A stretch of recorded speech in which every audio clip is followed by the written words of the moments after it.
terve. Minun nimi on Aki Töyrässä. Tervetuloa. Tänään on haastateltavana tuo Ilkka Koppelomäki, joka siis on tällä hetkellä etätöissä Taimaassa. Niin olen tullut tutuksi muun muassa tuo Uskola-innostussivuston perustajana ja sitten näiden niin kuin useiden mahtavien seminaareja järjestäjänä täällä Suomessa niin kuin ulkomaillakin. Niin tapasimme tosiaan ensi kertaa tuolla Anthony Robbinsin Lontoon Unleashed Power Within seminaarissa, jos olit myös matkan järjestäjänä. Niin tervetuloa ja kerro hieman lisää taustastasi ja mitä teet, mikä sinut on saanut yrittäjäksi nyt ja miksi justiin perustit tämän Uskola-innostussivuston ja miten päädyt esim. Järjestämään näitä valmennusmatkoja Lontooseen? Niin. Hei, mahtavaa. Kiitos. Aivan huippua saa olla täällä. Mä haluaisin tsekata, että mä en näe nyt ollenkaan niin itteeni, että me nähdään tämä video, niin kuin näetkö mut kuitenkin? Joo, mä näen sut kuitenkin. Hyvin näkyy. Okei, hyvä. Alright, hyvä. Joo, mutta siis tosi hienoa päästä juttelemaan sun kanssa. Ja mä en itse asiassa ollut yrittäjänä tässä 13 vuotta.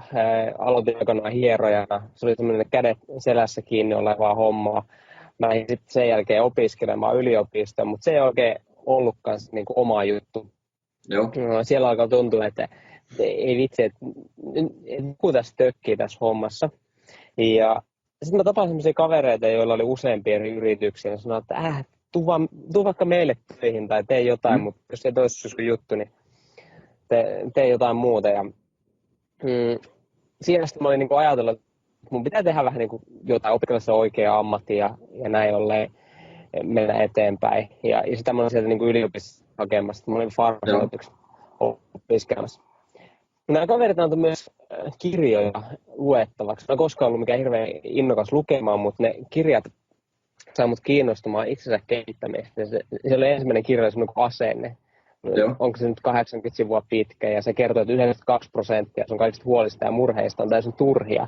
Mä ajattelin, että wow, että onko se oikeasti noin, ja mä olen kiinnostumaan siitä.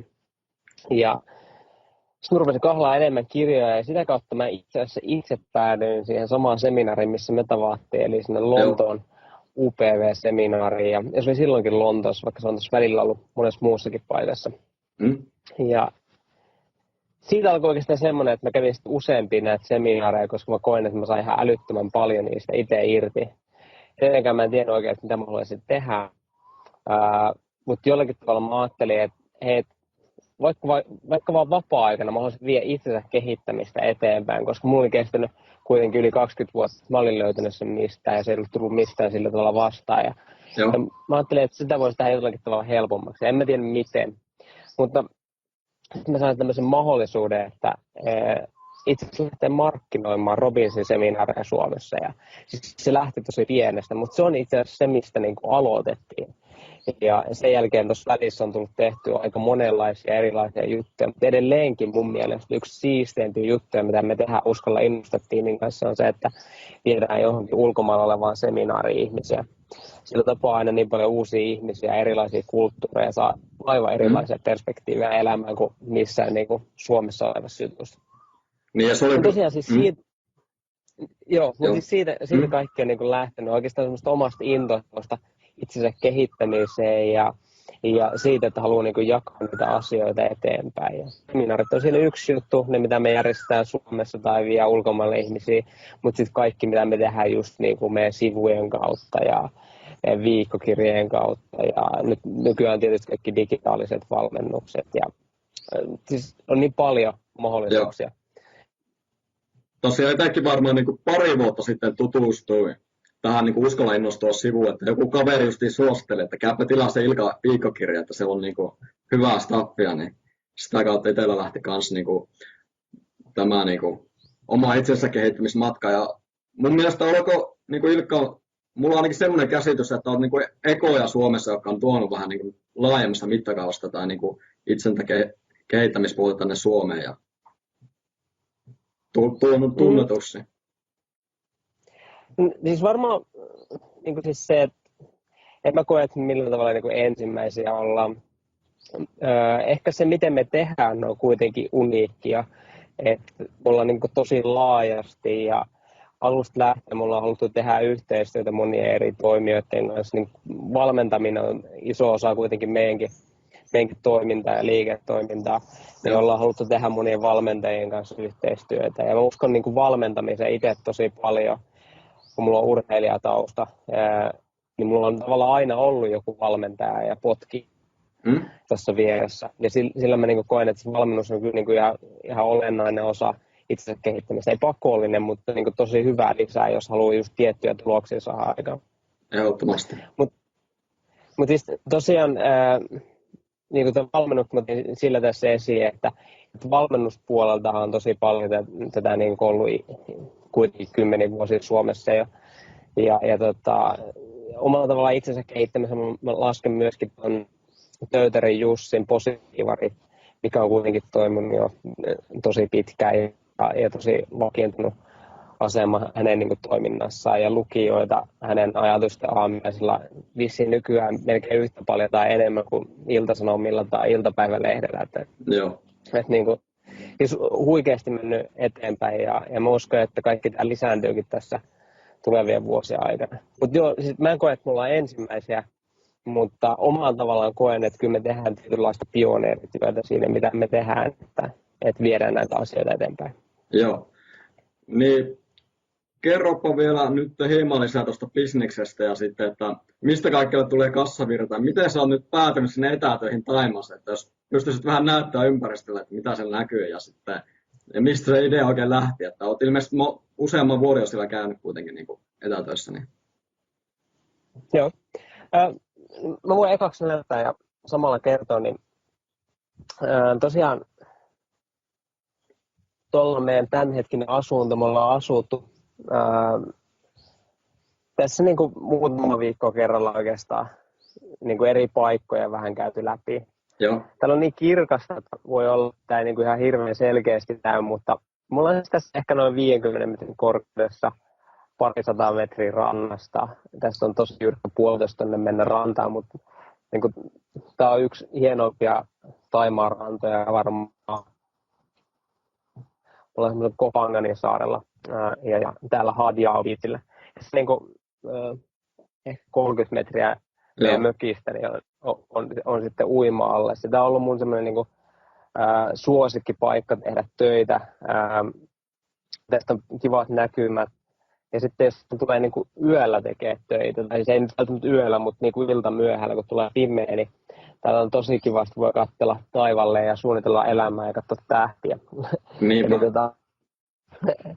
Näissä maisemissa. Ja mun mielestä yksi niin kuin tärkeimpiä juttuja, jos haluaa olla innostunut omasta työstään tai yleensäkin mitä tekee, niin on se, että tehdään sitä semmoisessa ympäristössä, missä on kiva tehdä.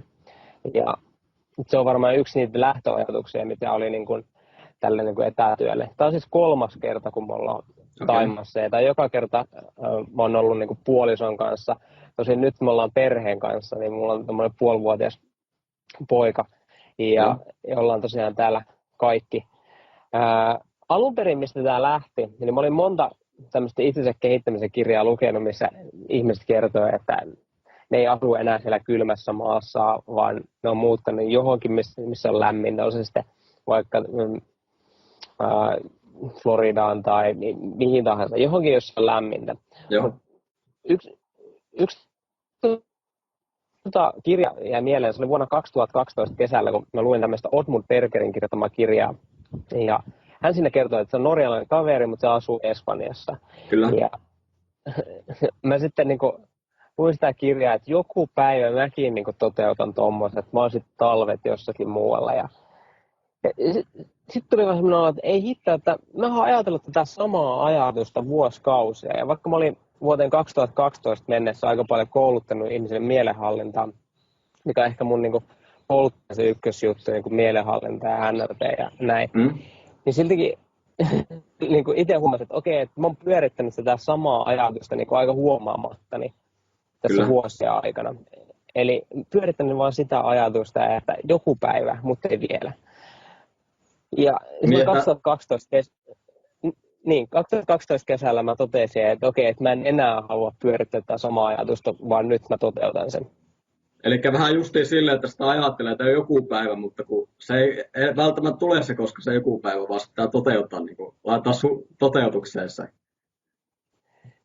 Nimenomaan. Joo, ei se ollut tullut siihen päivään mennessä, kun ajattelin sitä, että tekee sen joku päivä. Mutta silloin päätin, että tulevana talvena, ja tämä oli se mun päätös, ja tämä oli heinäkuun, olisiko ollut joku 20. päivä, kun mä päätin, että tulevana talvena mä oon vähintään kuukauden talvesta tekemässä töitä etänä jossakin, missä aurinko paistaa. Ja se, mitä mä ajattelin, että olisi paras vaihtoehto, niin mä mietin Välimerta. Mä oon aikoinaan opiskellut hierojaksi Espanjassa, ja mä muistan sen ajan, että siellä ei oikeasti ollut kyllä mitään hirveän lämmintä. Ja kun mä kerron tästä mun ideasta kavereille, niin sanoin, että eihän Espanjassa ole lämmintä. Ja mä tajusin tosiaan se itsekin, että niin, tosta, että ei olekaan. Eli pitäisi keksiä joku parempi suunnitelma. No mä en ollut itse ajatellut Aasiaa sen takia, että se jollakin tavalla niin tuntui kaukaiselta ja entä aikaerot ja kaikki. Mutta olin silloin tutustunut nykyiseen puolisoon ja hän innostui tästä asiasta kanssa, että hän haluaa myös lähteä mukaan. Ja hän ehdotti, että lähdetään Thaimaaseen. Että se ei ole kaukana, se olisi halpa ja se aikaerokin on vain 5 tuntia. Ja tämä on itse asiassa näillä kriteereillä, niin tämä on yksi parhaimpia paikkoja mun mielestä etätyön tekemiseen. Jos haluat vaan mennä hengaamaan johonkin, niin maailman täynnä paikkoja. Mutta täällä yhteydet toimii suht hyvin. Kyllä. Täällä on suhteellisen halpaa, tai itse asiassa tosi halpaa. Ja myöskin se, että ne lentää tosi edullisesti. Sitten jos mennään tästä vähän etelämpää, mitä me ehkä suunnitellaan nyt ensi talveksi Balia, niin sinne lennot on paljon kalliimpia jo. Ja tämmöinen niin etätyön toteutuminen, niin se voi olla niin kuin, ei me olla niin aikoinaan tehty tätä millään isolla budjetilla, vaan niin kuin, että me ollaan myös käytetty niin kuin tosi tarkkaan mietitty se, että miten me voidaan toteuttaa tämä ja saadaan mahdolliseksi. Sillä mä haluan niin kuin inspiroida kaikkia muitakin, että, niin kuin, että tämä on tänä päivänä oikeasti mahdollista. Ei voi sanoa, että kaikille, tai siis voi sanoa, että kaikille, että se ei välttämättä niin kuin, pysty tekemään sitä sillä jutulla, mitä sä teet tänä päivänä, mutta se on ihan varmasti jokaiselle mahdollista. Niin. Eli pitää löytää se juttu, millä haluaa tehdä tämän, jos haluaa tehdä. No niin, varmaan moni yrittäjä on sitä kiinnostunut, että mitä on oikein niin kuin mahdollistanut tämä, että mitä se kaikkea se on sitten niin kuin, mitä se on niin kuin vaatinut tai mitä olet joutunut tekemään tuon eteen, että on nyt siellä töissä ja mitä kaikkea, paljon on esim. Niin kuin kuukausikustannukset, paljon se on halvempi Suomeen ja miten työkaluja käytät esim. Kommunikointia ja muuten, niin kerrotko tästä hieman lisää? Niin? Joo, ja siis paljonhan tässä on tehnyt nämä niin kuin toinen ja kolmas reissu on ollut itse asiassa tosi paljon yksinkertaisempia toteuttaa, kun silloin eka reissua varten teki sen kaiken niin kuin pohjatyö. Mutta jos lähdetään tämmöistä lähtökysymyksestä, että jos sä pystyt tällä hetkellä, on sitten yrittäjänä tai työntekijänä, tekee töitä niin kuin kotoas jatkuvasti, että sun ei tarvitse missään olla niin kuin fyysisesti itse paikalla. Sä käytännössä pystyt siirtymään etätyöhön niin kuin vaikka ensi viikolla, se ei ole niin kuin mikään ongelma. Mulla oli se lähtökohtana, kun tätä suunniteltiin silloin ekalla kerralla, niin meillä oli tämmöinen pienimuotoinen verkkokauppa, mistä oli fyysisiä tuotteita lähetettiin, jotka me itse lähetettiin aina niin kuin päivittäin. Joo. Ja oli tietysti niin kuin asiakaspalvelu, mihin vastattiin niin kuin puhelimeen. Mitä muuta meillä oli niin kuin siihen aikaan. Siis semmoista, että niin kuin mikä tavallaan fyysisesti vaati oikeastaan sitä, että on Suomessa. Nyt silloin ekalla kerralla me tehtiin tämä niin, että me edes kerrottu meidän asiakkaille, että me lähdetään ulkomaille. Kyllä. Mä henkilökohtaisesti ajattelin, että uskaltaako ihmiset ostaa meiltä, jos me karataan vähän niin kuin muualle.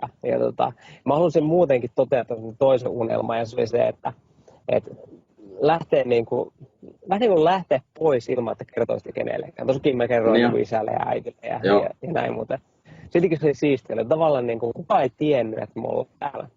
Okei, ehkä koodon ihmisiä ties, mutta kyllä. Samoin me testattiin myös se, että esimerkiksi kukaan meidän asiakkaista ei huomannut sitä, että me ollaan toisella puolella maailmaa ja kaikki pyörii. Ja silloin nykyään meillä esimerkiksi verkkokauppa, se on paljon laajempi ja siihen on oma niin kuin logistiikkafirma, joka hoitaa ne lähetykset ja näin poispäin. Se toimii tosi hyvin, mutta siihen aikaan niin palkattiin yksi opiskelija ja se niin kuin pienellä rahalla posti ne tuotteet. Okay. Ja se, niin kuin, se oli niin kuin ratkaistu. Mutta niin tavallaan lähteä listaamaan kaikki ne asiat, että mitkä vaatii sitä sun fyysistä olemassaoloa Suomessa. Ja sen jälkeen alkaa vaan purkaa sitä listaa siitä. Eli miettiä, että miten ne voisi ratkaista, koska jokaisen jutun pystyy jollakin tavalla ratkaisemaan. Et esimerkiksi silloin me oikeasti vastattiin niin kuin puheluihin täältä. Eli kukaan ei Suomessa vastannut meidän asiakaspalvelupuhelimeen. Okay. Ja pienellä tutkimisella löytyi tämmöinen juttu, että sä pystyt ottaa paikallisen kortin, johon ohjataan puhelut niin kuin sillä tavalla, että kun soittaa, vaikka asiakas soittaa sen suomalaisen numeron, se ohjautuu meille tänne Taimaaseen. Ja niin kuin sillä tavalla, että sä voit tehdä sen niin kuin ihan sun nykyiselläkin numerolla, mutta siinä on se, että se tulee tosi paljon kalliimmaksi. Eli siihen on olemassa niin kuin edullisempiakin keinoja, miten ne toteuttaa sen. Toisella ja kolmella kerralla mä sitten niin kuin hommasin että on joku Suomessa, joka vastaa niin puheluihin. Ja tällä hetkellä mun ihan niin kuin palkattu ihminen, joka meillä on niin kuin jatkuvasti töissä, joka hoitaa niitä niin kuin Suomen pääasioita, jolloin se on paljon niin kuin yksinkertaisempaa myöskin toteuttaa. Mutta silloin se eka reissu oli tosiaan, niin kuin, että mä tein silloin nykyisen puolisoni kanssa töitä, ja me oltiin niin kuin ainoat meidän firman jatkuvasti töissä olevat ihmiset, ja me poistuttiin Suomesta kumpikin. Ja niin kuin toteutettiin se. Et mä oon mielestäni löytänyt mallia, että miten niin kuin vaikka se olisi tosi pieni yrittäjä, niin että miten se pystyisi toteuttaa, ja myöskin niin kuin pienellä rahalla. Että nyt mä voin kertoa sellaisen pienen kaavan, että miten esimerkiksi ekalla reissulla me oikeastaan säästettiin siinä, kun me tultiin tänne. Jos ei nyt laske sitä, että mä todennäköisesti Suomessa pystyisin niin kuin työlläni tienaamaan enemmän sillä tavalla, että jos mä käyn niin kuin, yksi mikä mulle tuottaa eniten, niin on se, että jos mä käyn kouluttamassa jossakin jotain yritystä tai heittämässä jonkun keikan johonkin seminaariin, niin niitä mä tietenkään täällä voi tehdä. Itse asiassa edellisen reissulla mun piti vetää täältä Skypen kautta yksi, mutta sitä ei sitten niinku toteutettukaan. Että se olisi mennyt niinku live-seminaariin. Niin kun me laskettiin siihen aikaan niin kun Helsingissä meidän asumismenot oli yhteensä, olisin tarkastin, että mun luvut on oikein, siis se oli 1 600 €. Okay. Ja meillä oli siis 2 erillistä asuntoa. Ja nyt tällä 1 600 €, niin ne vuokrattiin nämä kummatkin asunnot niin, että meillä ei käytännössä ollut asumiskustannuksia Suomessa ollenkaan. Eli me säästettiin 1 600 €, niin kun me oltiin 2 kuukautta loppujen lopuksi. Niin 2 kuukauden ajan me säästettiin 1 600 €. Ja pystyttiin käyttämään sen rahaa sitten täällä elämiseen. Jos ajatellaan, että kyllä se asuminen täälläkin maksaa, mutta sillä ekalla reissulla meillä taisi mennä asumiseen 600 € yhteensä kuukaudessa, jolloin me säästettiin siinä noin 1 000 € niin kuin kummalkin kuukaudelta. Ja näillä rahoilla käytännössä, kun oltiin 2 kuukautta, niin yhteensä se vajaa 2 tonnia säästettiin siinä asumisesta. Ja sillä me pystyttiin ostamaan meidän lentoliput tänne ja takaisin. Eli tietysti jos sulla on niin kuin asumismenot 500 €, niin sitten niin silloin tätä ei pysty ihan samalla kaavalla laskemaan. Mutta jos sun asumismenot on, niin kuin, on tosi paljon isommat, niin silloin sä pystyt toteuttamaan sen ilmaisen reissun pelkästään niin kuin asumista hyödyntää. Kyllä. Ja onko sinulla tuossa kysymys väliin? Tai tosiaan, että niin kun laitat oman asunnon vuokralle siksi ajaksi, kun pääsee niin kun jollekin tutulle vaikka ja sitten niin kun lähdet karkuun sitten Thaimaaseen, vai tällä tavalla tarkoitatko? Niin Joo, kyllä. Okay. Eli siis me laitettiin ihan siis Tornin kautta meidän kumpikin asunto vuokralle. Ja ne meni tosi helposti. Me asuttiin tuossa niin kuin Helsingin keskustassa ja ne oli niin kuin tosi helppo vuokrata pois. Ja siellä löytyi semmoista luotettavat vuokralaiset muutamaksi kuukaudeksi. Siis kummallakin semmoista ihmistä, ketä me ei tunnettu etukäteen. Sitten seuraavalla reissulla meillä oli jo yhteinen koti ja silloinkin me vuokrattiin se. Ja tälläkin hetkellä me ollaan vuokrattu meidän nykyinen asunto. Joo. Nyt se on ystävälle. Ja tämä ystävä itse asiassa sanoi, että hän pitkästä aikaa, mä näin hänen kirjoituksessa, hän lähettämässä sähköpostiasiakkaalle, missä hän kertoo, että hän nauttii tästä kodista enemmän kuin mistään kodista pitkään aikaa. On hyvä, että on mun koti. Mutta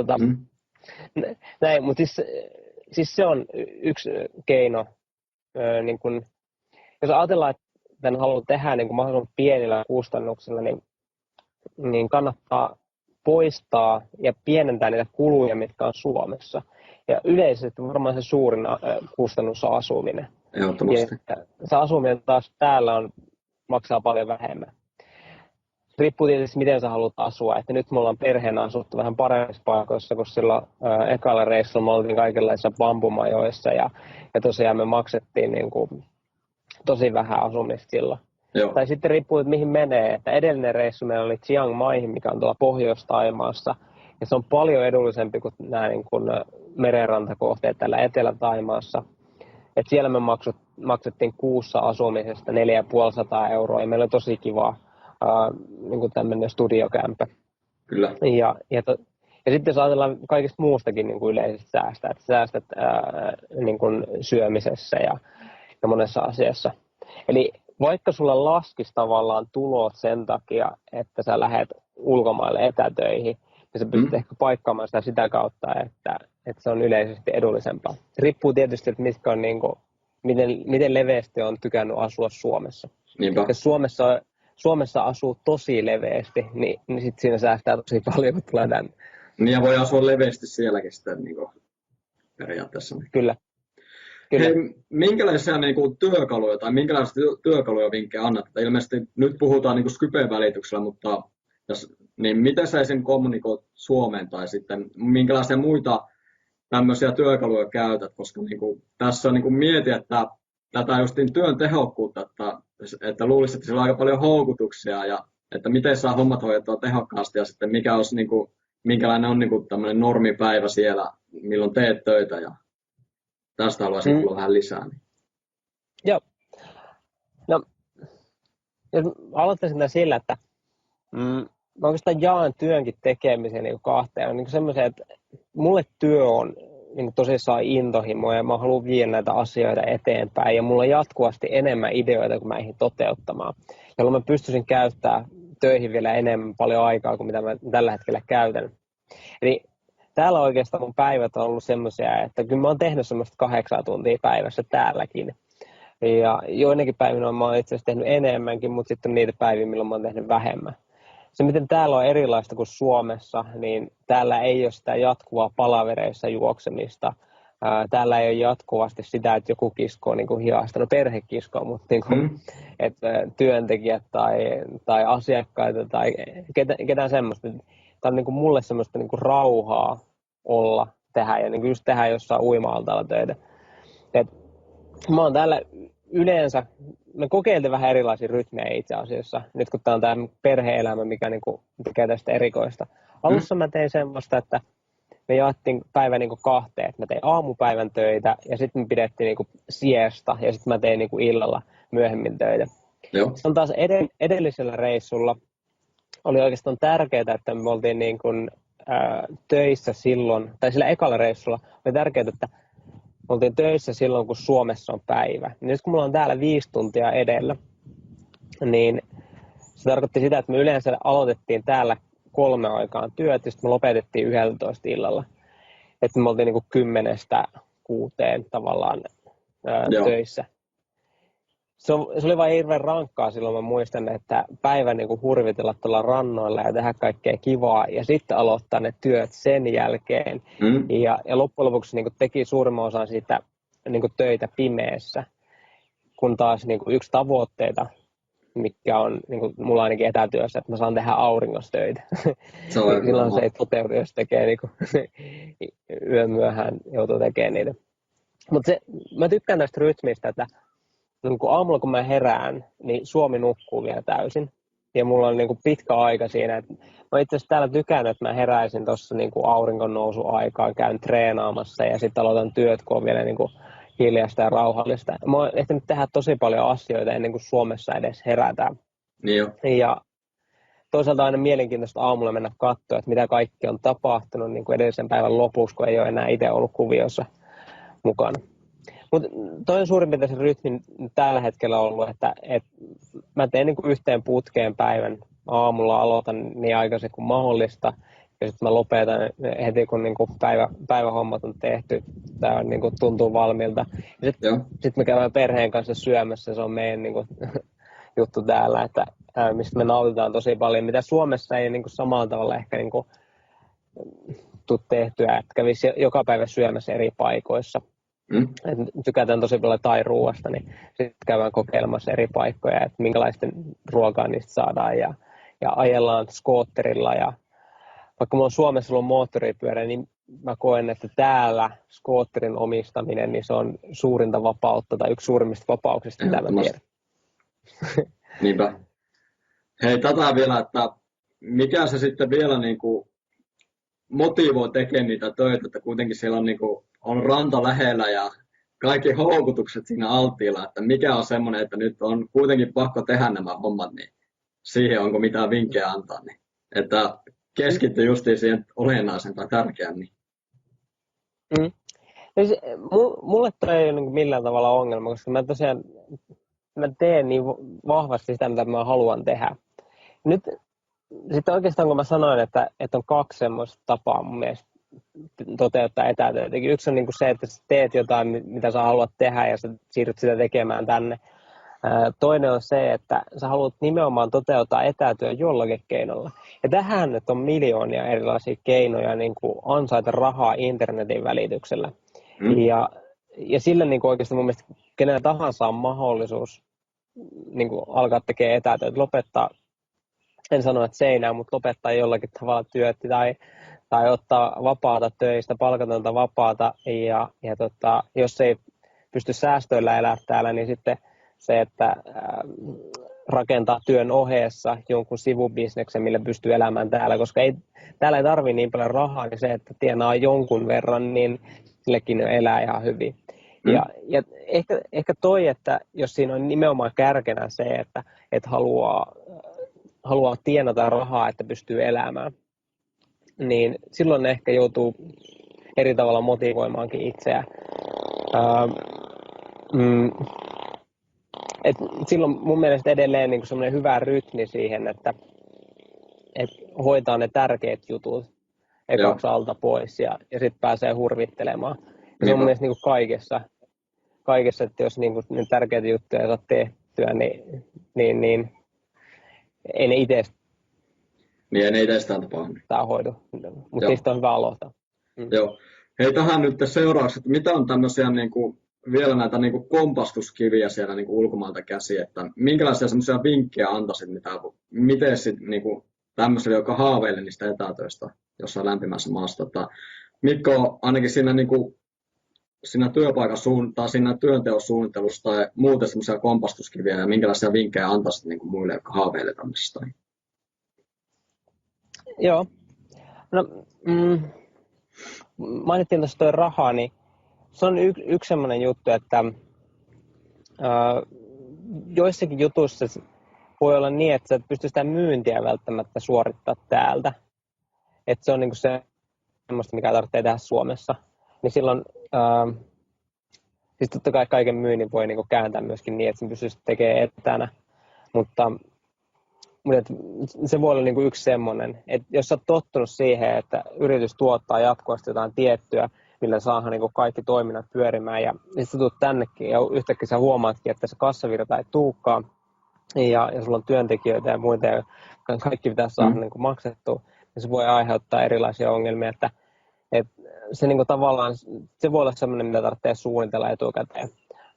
Sillä ekalla reissulla, kun mä olin, niin palkkasin myyntitiimin, muutama hengen myyntitiimin just ennen kuin me lähdettiin. Se oli kyllä aika virhe, että ei niitä pystynyt millään täältä niinku hoitamaan. Niin kyllä kannattaa miettiä myöskin sitä, että minkälaisia juttuja aloittaa just silloin, kun siirtyy etätöihin. Nyt meillä itse asiassa aloitti semmoinen uusi valmentajatiimi meillä ja vähän sama juttu, että ehkä se olisi kannattanut aloittaa vasta niiden kanssa sen jälkeen, kun mä tuun täältä takaisin. Mutta se nyt on tehty ja tämä reissu on kohta ohi. Niin mutta siis toinen semmoinen, niin kuin, varsinkin tällä reissulla, no on se joka reissulla melkein ollut, niin vaikka tällä nettiyhteys toimii suht hyvin, se on semmoinen asia, mitä sä et pysty kontrolloimaan. Ja se tarkoittaa siis sitä, että jos nettiyhteys ei toimi, niin se ei toimi. Ja mulla oli täällä semmoinen painajainen, että mä 5 päivään päässyt nettiin mun tietokoneella, millä mä hoidan työtä. Ja siis se oli ihan hirveätä, kun joka päivä yritti sitä. Ja sitten selvisi, että se ei johtunut itse asiassa nettiyhteyksistä, vaan se on Macin joku juttu, että se ei vaan pystynyt yhdistämään. Mä onnistun tämän ratkaisemaan sitten, kun tunteja käytiin asiaan aikaa. Pitää tuolta asetuksesta uusia semmoinen DHCP-laina, ja sen jälkeen se löyti sen tien taas, se yhdisti. Ja sen jälkeen mulla ei ollut mitään ongelmia, jos se on tullut uudestaan, niin sitten mä oon vaan niin tehnyt tuon saman yhden pienen jutun, mikä ei vie kuin muutaman sekunnin. Mutta monia juttuja, niin kun, mun piti täältä ladata yksi video, mikä piti olla tiettyä aikaa netissä. Ja joka kerta on ollut tämmöisiä juttuja. Ja mä yritin ladata sitä Vimeoa, ja se ei latautunut. Niin kuin, se näytti vaan, että kestää niin kuin, 10 päivää. Ja sitten mä niin kuin, että okei, no, että olkoon, että ladataan 10 päivää, mutta 3. päivän kohdalla se Safari kaatui, missä se oli se lataus. Ja mä olin silleen, ei voi olla totta. Tämä vaatii tietynlaista niin hermojen käsittelyä. Niin kuin, täällä jutut välttämättä toimisi samalla tavalla kuin ne toimisi Suomessa. Se on niin kuin kaikessa, mitä täällä tapahtuu. Et ei kannata odottaa, että täällä asiat on niin kuin Suomessa, vaan täällä ne on, niin kuin ne on täällä. Mutta siis, toikin muuten sit selvisi tämmöinen pieni vinkki, että jos sä teet videoita nettiin ja oot ulkomailla ja se Vimeo ei lataudu, niin voisi kokeilla eri selaimella, mutta mä onnistuin lataamaan sen videon ihan hetkessä, oikeasti joissakin minuuteissa, kun mä latain sen YouTubeen. Se ei ole nyt yhtä hienon näköinen se video, mutta mä sain sen ladattua, eli mä sain sen käyttöön kuitenkin.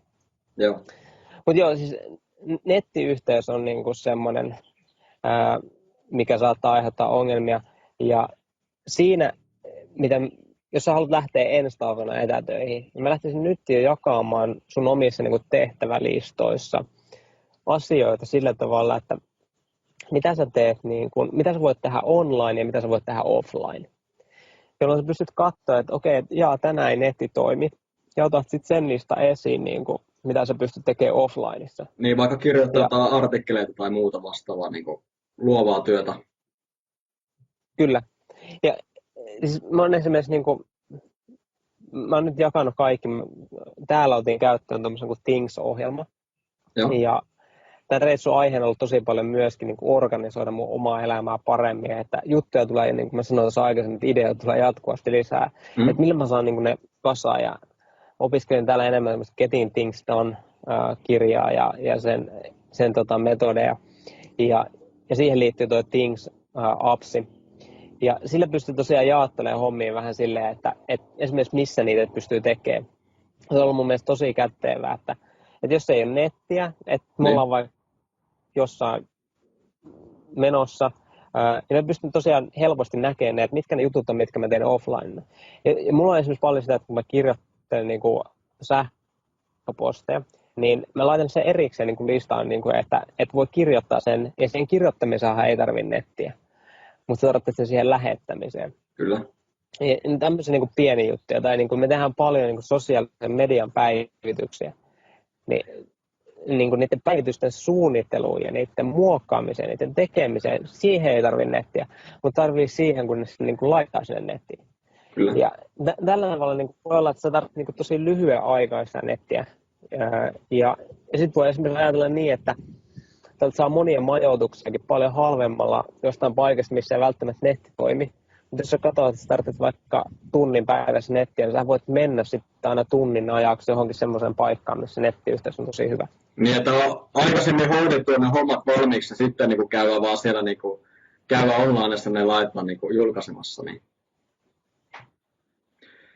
Hei, olisiko sulla muita työkaluja tämän Thingsin lisäksi, mitä käytät tai mitkä auttaa siellä tekemään hommia? Niin? Joo, mutta tämmöisiä, itse asiassa ei aikaisemmin puhuttu niistä työkaluista, mutta mä käytän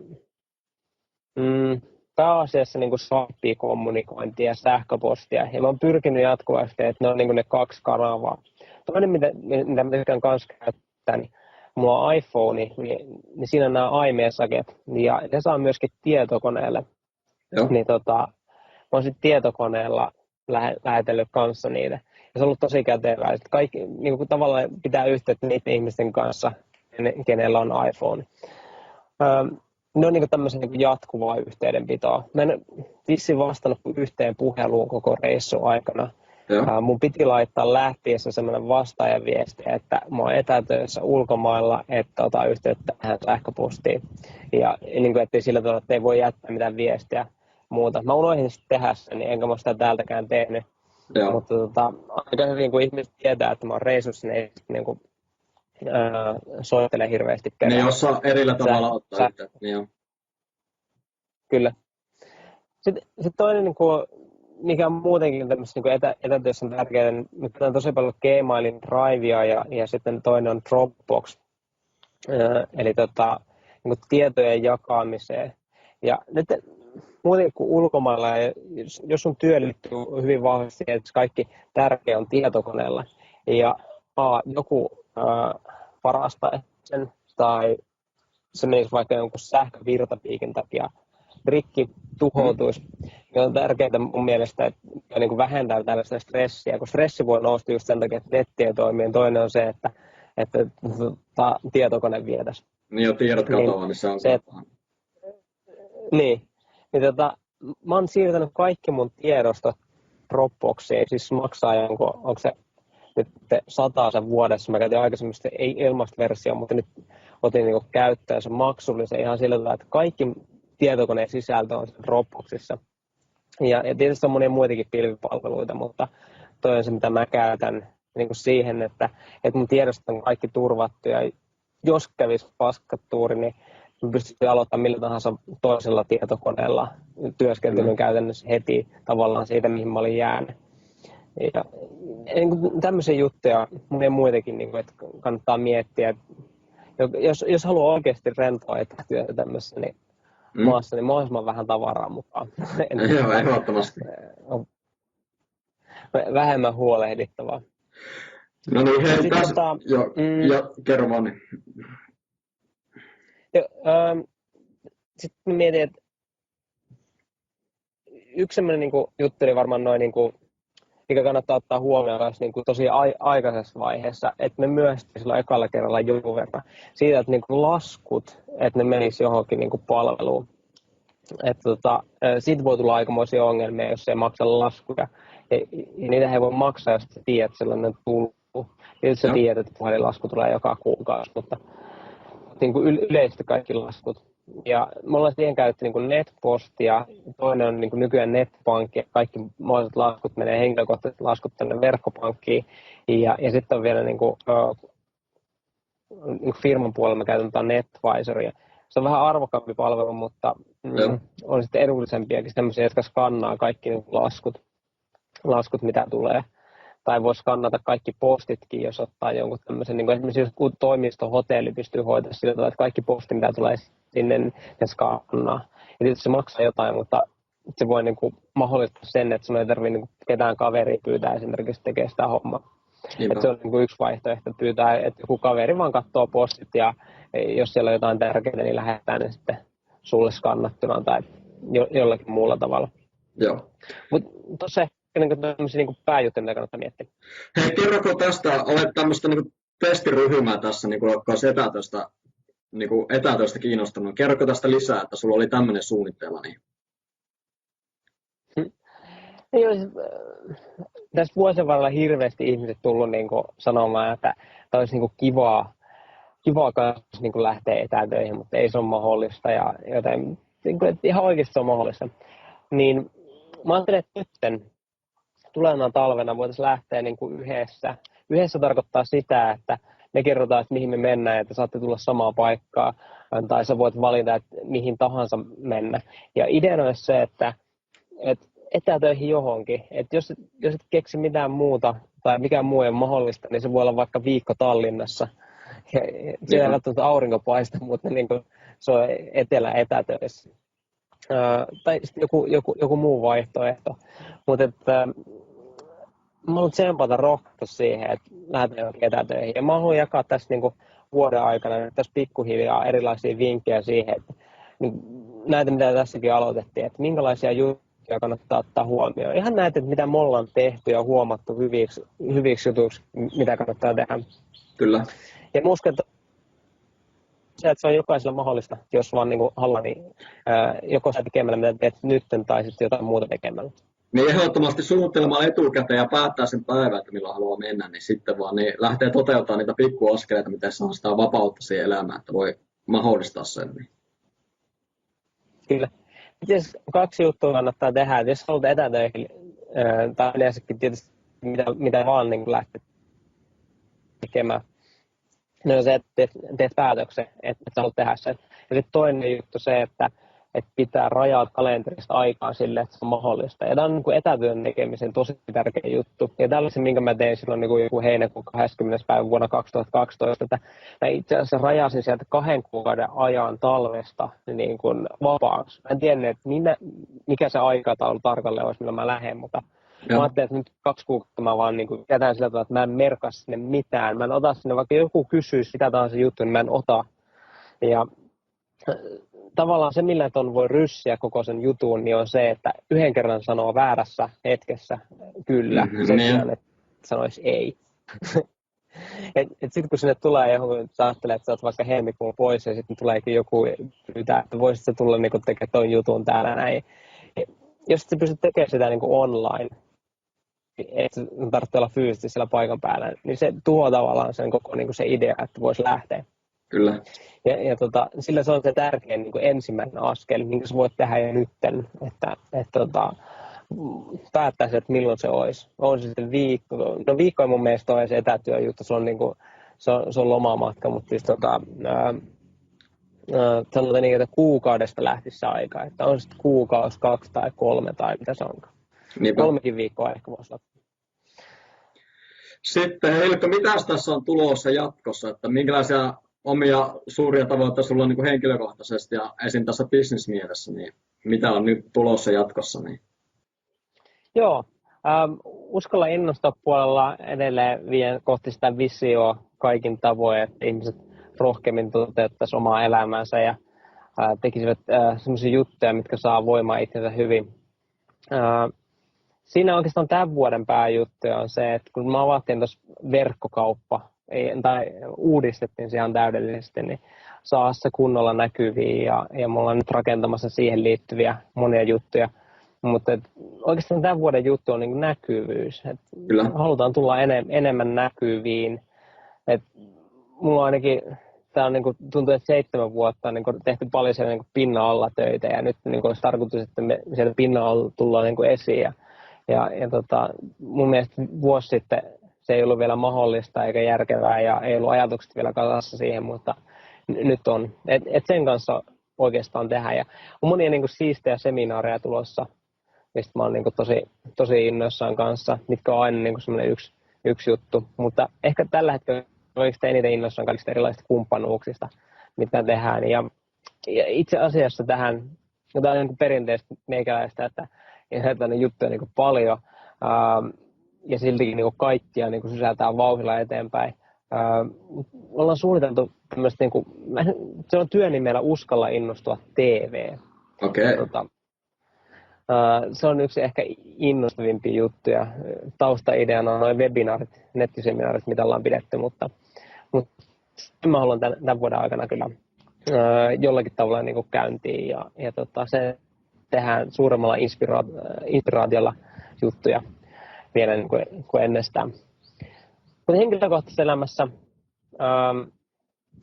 siinä oikeastaan haluan olla enemmän läsnä oman pojan ja oman puolison elämässä mukana ja syventää suhdetta heihin. Kyllä. Se on semmoinen niin kuin, mun mielestä semmoinen mulle tärkeä tavoite, mitä niin kuin ei voi missään vaiheessa ehkä koskaan unohtaakaan. Että jos se unohtaa, niin se vaikutukset näkyy heti. Joo, mä olen ihan samaa mieltä, että rakentaa niin kuin periaatteessa sitä nauttia sitä perheen kanssa olosta ja kuitenkin, että se työ on rakennettu niin kuin elämän ympärille, että se on ne läheiset ihmissuhteet ja ne niin kuin kaverisuhteet on kuitenkin niin kuin kaikessa tärkeimmät roolit, mitkä niin kuin tuo sitä iloa elämään. Kyllä. Ja tietysti niin kuin, tavoitteena on taas ensi talvenakin lähteä johonkin. Ja itse asiassa ensi talvena on yksi reissu varattu ja se on se, että me kiivetään Kilimanjarolle. No niin. Ja se on yksi mun iso oma unelman toteutuminen. Minkälainen reissu se on sitten? Niin kerro sitä pikkasen. Joo, no siis se itse asiassa liittyy näihin niin uskolla juttuihin, että me alettiin tuossa keräämään porukkaa lähteä sinne. Siis Kilimanjarolle nyt pääsee, kuka vaan voi mennä sinne, mutta mun mielestä on siistiä mennä hienossa, hyvässä porukassa, semmoisten ihmisten kanssa, kenen kanssa on kiva hengata se pari viikkoa siellä. Ja meillä on niin kuin matkanjohtajana semmoinen business-mentori kuin Erik Edmees. Ja niiden kanssa mennään. Ja sitten sinne tulee muutama muu kansainvälinen ryhmä kanssa. Joo. Mä uskon, että se tulee aivan huikea pari viikkona. Me kiivetään sinne ylös vuorelle ja tehdään sitten niinku sen jälkeen erilaisia juttuja myös niinku alhaalla Tansaniassa.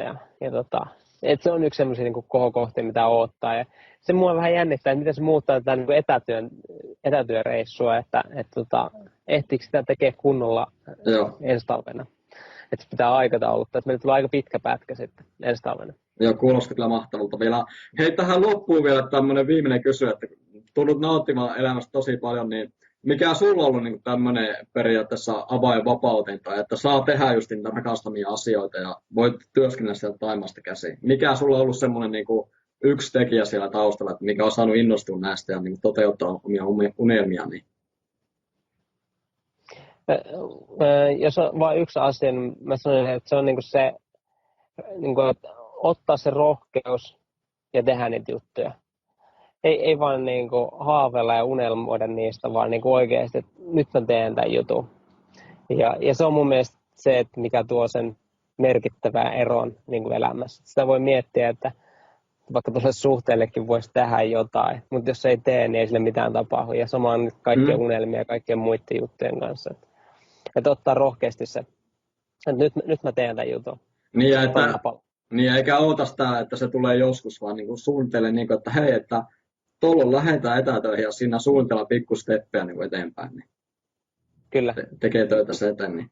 Hei Ilkka, tosi paljon kiitos tästä mahtavasta haastattelusta. Niin mukava, kun sai haastatella. Niin. Hei, kiitos Aki. Ihan mahtava juttu. Joo, hei. Haastattelu löytyy sitten myös täältä blogisivulta ja muualta, niin voit käydä sitten sieltä tutustumassa. Niin. Mä vaan sammutan tämän nauhoituksen tästä. Niin.